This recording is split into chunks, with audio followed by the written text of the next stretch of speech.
Bonjour et bienvenue dans Un jour une info. Nous sommes le 15 janvier, je suis Joachim, conducteur de train.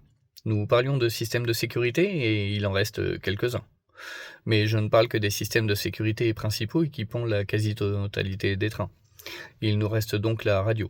Et la radio, outre le fait d'être un système de sécurité, c'est également le système de communication, la GSMR.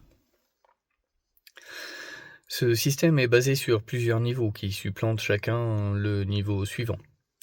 Le niveau le plus bas étant les informations diverses et variées du ferroviaire.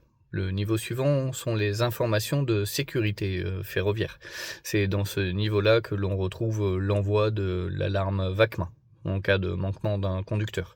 C'est également à ce niveau-là que les conducteurs et les régulateurs discutent entre eux. Le niveau suivant est l'appel de groupe. L'appel de groupe qui permet la communication entre tous les conducteurs d'une même zone avec les postes et les régulateurs de la zone en question. Et le niveau le plus important et le plus élevé est celui du SAR, ou signal d'alerte radio, qui va imposer à la réception de tous les conducteurs une marche à vue, qui est une marche restrictive imposant une vitesse de 30 km/h max avec la possibilité de pouvoir s'arrêter dans la voie libre visible devant le conducteur.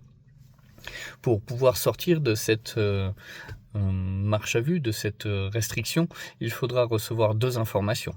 La fin d'alerte radio sur la GSMR et la fin de l'alerte radio envoyée par le régulateur par la phrase à tous les conducteurs ayant reçu l'alerte radio, fin d'alerte radio. Cette alerte sera donc respectée par tous les conducteurs afin que le régulateur et le conducteur ayant émis le SAR puissent discuter entre eux sans être dérangés par toute autre forme de conversation. À demain pour une prochaine info.